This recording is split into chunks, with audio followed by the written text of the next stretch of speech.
Bonjour, je suis Sandra Saint-Aimé Bonjour, je suis Alexis Desjardins. et on est là pour vous parler de sexualité.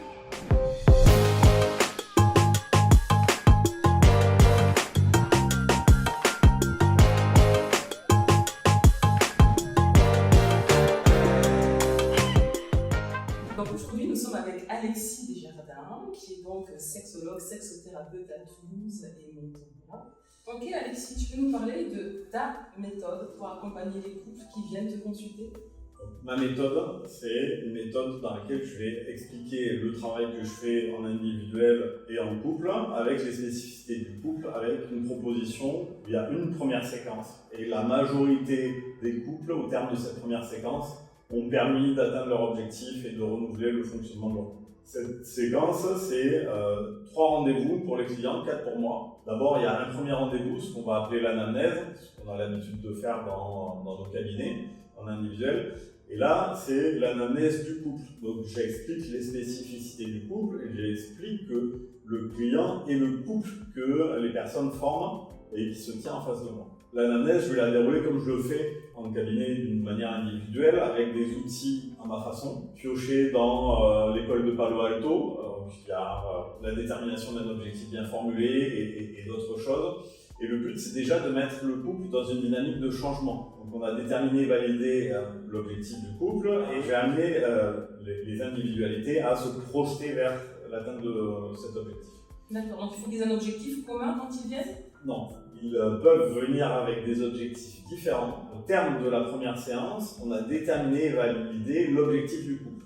Donc c'est un objectif qui va réunir les actions de ces personnes-là, ces individualités, autour du projet du couple. Et ils s'entendent sur que c'est bien le bon objectif qui est bien formulé et c'est ce qui va leur permettre à eux de se projeter dans un nouveau couple, dans un nouveau schéma qui va être fonctionnel. Donc les personnes qui viennent te consulter, elles ont envie de changer, de transformer quelque chose, si je comprends bien. Pour certains, c'est pas clair. Des fois, c'est juste des difficultés et ça marche plus. Et ils n'ont pas conscience qu'il faut changer de fonctionnement.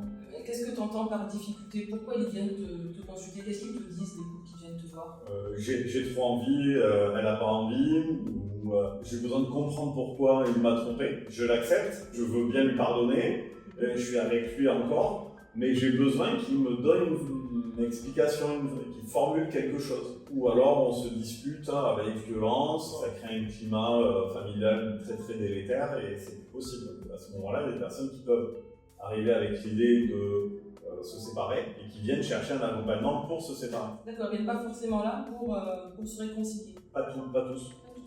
Et puis ceux qui viennent pour se séparer, au terme de la thérapie, des fois ne se séparent pas. D'accord, mais qui décide s'ils se séparent ou pas? C'est eux-mêmes, c'est eux-mêmes selon le cheminement qu'ils vont avoir au cours de cette première séquence.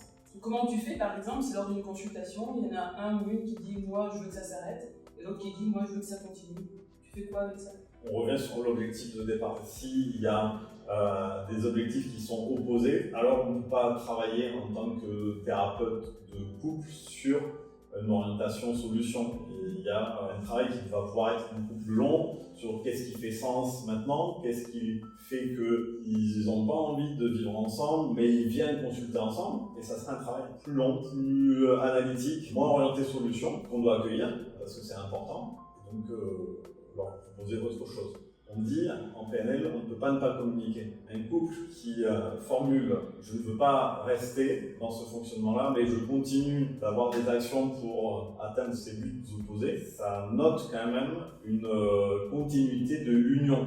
Une union qui n'est pas fonctionnelle, mais une union qui perdure. Donc ça, c'est intéressant à mettre en perspective. Dans ce cas-là, les personnes vont venir te consulter individuellement quand tu sens qu'il y a justement des objectifs qui ne sont pas communs. Oui, on va s'orienter plutôt sur un travail individuel, personnel, qui sera effectivement différent de l'objectif du couple, du système couple. On va revenir à la satisfaction de l'essence de la personne et qu'est-ce qui va lui permettre de se sentir bien dans sa vie, dans son environnement. Et vraisemblablement, cette personne a besoin de ressources pour pouvoir mener à bien son projet de se séparer.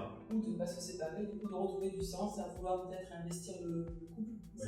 Si c'est cette option-là, c'est retrouver ce qui fait sens, ce qu'elle a perdu dans ce projet, qui fait qu'elle n'est pas partie, mais qu'elle en a eu envie et qu'au final, elle n'a pas réussi. Donc peut-être qu'effectivement c'est un retour dans le couple, mais dans une autre façon de vivre le couple, dans une autre lecture du système. À partir de quel moment il faut vraiment se dire, voilà, là il faut consulter un thérapeute de couple, un sexologue, quand est-ce qu'il faut faire, parce que tous les couples ils se disputent, et pourtant tous les couples ne vont pas forcément consulter. Est-ce que tu conseillerais toi? Dès qu'il y a de l'inconfort, dès qu'il y a un parasitage, que ce soit physique, émotionnel, énergétique ou même des conséquences dans le domaine professionnel, on n'a pas besoin d'attendre que la maison tombe en ruine pour commencer à faire la rénovation. Et ça vaut pour le couple également. On prend soin de soi, on fait du sport.